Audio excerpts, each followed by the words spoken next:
ये कहानी है 2013 की। थार के रेगिस्तान के बीचों बीच रात के 2 बज रहे थे। एक इन्वेस्टिगेशन टीम इस सुनसान गांव में इन्वेस्टिगेशन करने आई है। इन्वेस्टिगेशन खत्म करके ये अपनी गाड़ी के पास लौट रहे थे। तभी इनको अपनी गाड़ी के पास अजीब सा दिखाई देता है और तभी गाड़ी के नजदीक जाते हैं और फिर छोटे छोटे बच्चों के हाथ धूल में सने हुए गाड़ी पर अचानक से चपने लगते हैं। ये हाथ इनको साफ दिखाई दे रहे थे, पर थोड़ी देर पहले यहाँ पर कोई ऐसे निशान मौजूद नहीं थे और फिर इनके सामने एक पर एक निशान गाड़ी पर छपने लगते हैं और ये देखकर इनके पैरों तले जमीन ही खिसक जाती है। हैरानी की बात तो ये है कि रात के 2 बजे नहीं तो आसपास कोई बच्चा मौजूद था, नहीं इनफैक्ट पूरे गांव में कोई इंसान मौजूद नहीं था और पिछले 200 सालों से इस गांव में कोई इंसान नहीं रहा है। अब इन लोगों को कुछ समझ में नहीं आ रहा था। ये सोच रहे थे आखिर ये हो तो हो कैसे रहा है और पूरी इन्वेस्टिगेशन टीम डर जाती है और फिर ये पुलिस वालों को बुलाते हैं और उनकी गाड़ी पर भी ऐसे छोटे बच्चों के निशान गाड़ी पर छपने लगते हैं। ये कोई हॉन्टेड मूवी की स्क्रिप्ट नहीं है, बल्कि ये एक गांव है जिसको लोग आज कुलधरा के नाम से पहचानते हैं। राजस्थान के थार रेगिस्तान में जैसलमेर से 17 किलोमीटर दूरी पर कुलधरा गांव, जिसको इंडिया का सबसे मोस्ट हॉन्टेड विलेज कहा जाता है। इस गांव में 400 से भी ज्यादा घर हैं, बड़े बड़े मकान बने हुए हैं, मंदिर हैं, कुएं हैं, अच्छे अच्छे मकान बने हुए हैं, सब कुछ है, पर इंसान नहीं है।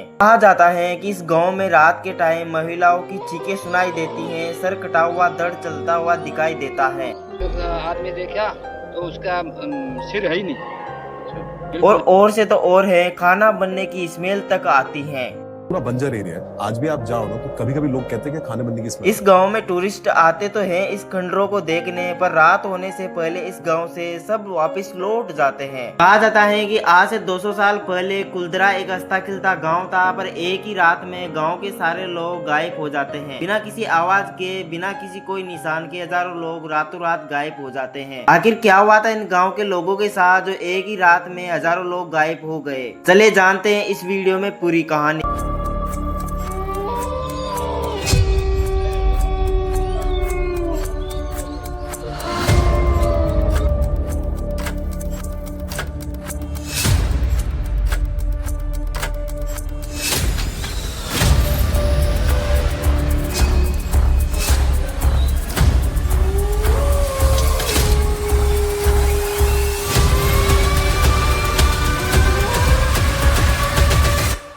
जेड इंडिया की वीडियो में एक बार फिर से आपका स्वागत है। कुलधरा गांव की पूरी कहानी को समझने के लिए आपको पहले एक इंसान के बारे में जरूर जानना होगा। एक ऐसा नाम जिसके डर से पूरा जैसलमेर कांपता था। ये बात है 1800 ईस्वी की। जैसलमेर उस टाइम प्रिंसी स्टेट हुआ करता था, राजाओं का शासन हुआ करता था, पर पूरी ताकत दीवान के पास थी। आप ये भी मान सकते हो कि ये वहाँ का प्राइम मिनिस्टर था और जैसलमेर का दीवान उस टाइम सालिम सिंह था। ये सालिम सिंह अपनी प्रजा के साथ इतना अत्याचार करता था जो उसके नाम सुनते ही लोग दूर भागने लगते थे। अब एक दिन सालिम सिंह की नजर कुलधरा गांव के मुखिया की बेटी के ऊपर पड़ती है।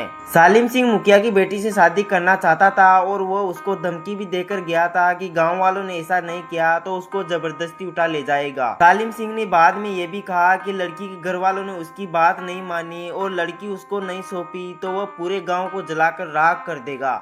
अब पालीवाल ब्राह्मणों के पास कोई उपाय मौजूद नहीं था, क्योंकि गांव वालों के पास इतनी ताकत नहीं थी सालिम सिंह से लड़ाई कर सके। इसलिए गांव के पालीवाल ब्राह्मणों ने एक ऑप्शन चुना। इस ऑप्शन की नहीं तो सालिम सिंह को उम्मीद थी, नहीं किसी और को। एक ऐसा ऑप्शन जो आज 200 साल बाद भी लोगों को शौक कर देता है। विक्रम संवत 1882 श्रावण महीने की पूर्णिमा यानी कि 29 जुलाई 1825 की रात वह सभी गाँव छोड़कर हमेशा हमेशा के लिए चले गए और सिर्फ कुलधरा ही नहीं उसके आस पास 83 गांव और थे पालीवाल ब्राह्मणों के। ये सारे गांव उसी रात खाली हो गए। इन गांवों में 20,000 घर थे, लगभग 80,000 लोग रहते थे और ये सब गांव वाले एक ही रात में गायब हो गए। हजारों लोग और अपने जानवर, बच्चे, बूढ़े, माँ बाप और सभी को साथ लेकर इस गांव को हमेशा हमेशा के लिए छोड़ गए और आज तक किसी को पता नहीं कि ये लोग आखिर गए तो गए कहाँ। पर इससे भी ज्यादा खतरनाक बात तो है इन गाँव के लोगों ने जाते जाते किया वह चीज जो कुलधरा गाँव को अच्छे गाँव से इंडिया के सबसे हॉन्टेड जगह बनाती है। कहा जाता है कि कुलधरा गाँव को छोड़ते टाइम उन कुलधरा गाँव वासियों ने इस गाँव को श्राप दिया था। था